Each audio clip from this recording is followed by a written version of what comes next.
গত 2 সপ্তাহ আগে নিউজিল্যান্ডের একটা সফর ছিল আমার। নিউজিল্যান্ডের আদিবাসী মৌরি একজন তরুণ একটা মসজিদে আমার প্রোগ্রামের পরে এসে একসাথে খাওয়া দাওয়া করলো। টকবগে তরুণ, সাদা চামড়ার।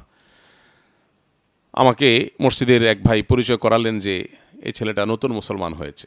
নতুন মুসলমান হলে বিশেষ করে আমার একটু কৌতূহল জাগে জিজ্ঞেস করার যে, ভাই তুমি ইসলাম গ্রহণ করছো কি দেখে? আমার তো আশ্চর্য লাগে যে আমাদের মুসলমানদের দেখে তো ইসলাম গ্রহণ করার কোনো কারণ নেই, তাহলে কি দেখে লোকটা মুসলমান হলো? আমার একটু কৌতূহল হয়, জিজ্ঞেস করি, সব নিউ মুসলিমকে জিজ্ঞেস করি।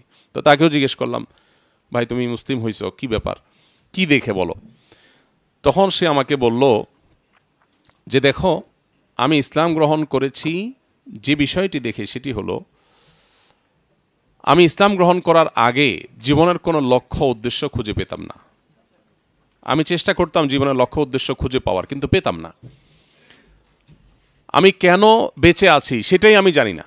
এত কষ্ট ক্যারিয়ার গড়ার জন্য, পড়তে পড়তে লাইফ শেষ, কষ্ট করতে করতে জীবন শেষ, এত কষ্ট যে করছি, কেন করছি আমি নিজে জানি না। কিন্তু যখন ইসলাম গ্রহণ করেছি তখন লোকটা বলল যে এখন জীবনের লক্ষ্য তো অনেক পরের কথা, প্রত্যেকটি পদক্ষেপের আগে আমি পরিষ্কার যে আমি কেন পা ফেলছি। তো সে যুবক আমাকে বলছিল, ইসলাম গ্রহণ করার আগে আমি জীবনের কোনো লক্ষ্য খুঁজে পাইনি, আমি কেন বেঁচে আছি। ঠিক আছে, বুঝলাম, ক্যারিয়ার গড়লাম, অনেক পড়ালেখা করলাম, অনেক ভালো জায়গায় গেলাম, অনেক টাকা পয়সা কামাই করলাম, সবই ঠিক আছে। আফটার দ্যাট সব কিছুর পরে আমার আসলে প্রাপ্তিটা কি, আমি কোনো মানে খুঁজে পেতাম না। ছেলেটার বয়স হলো 19, ওর আগের নাম ছিল তানি, পরে ইসলাম গ্রহণ করার পরে নাম রাখছে তৌফিক। তো আমাকে সে তৌফিক বলল, ভাই এখন আমার কাছে মনে হয় এক ঢোক পানি পান করলে আমি জানি এটার লক্ষ্য কি। আমি না খাইলেও জানি আমি কেন খাচ্ছি না, আবার খেলেও জানি আমি কেন খাচ্ছি, এবং এর বিনিময়ে আমি কী পাবো সেটা আমার কাছে ক্লিয়ার।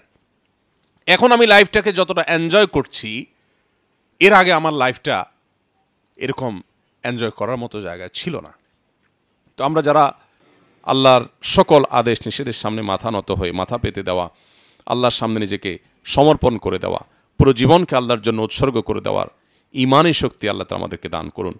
আমরা যেন নিজেদের জন্য, আল্লাহর দ্বীনের জন্য, আল্লাহর নবীর এই কষ্টে রেখে যাওয়া কষ্টার্জিত ইসলাম, এটাকে সংরক্ষণ করবার জন্য, এটাকে প্রতিষ্ঠা করবার জন্য, নিজের মধ্যে, সমাজের মধ্যে, রাষ্ট্রে, গোটা পৃথিবীতে এর জন্য আমাদের সারা জীবনকে যেন আমরা বাজি রাখতে পারি। এটাই আমাদের সার্থকতা, এটাই আমাদের সফলতা। যারা আল্লাহর প্রতি বিশ্বাসী নয় তারা ভোগে যে আনন্দ পায়, আমাদের ত্যাগের আনন্দ যদি তারা জানতো, বহু আগে সে ভোগ রেখে তারা আমাদের ত্যাগের কাতারে এসে দাঁড়াতো।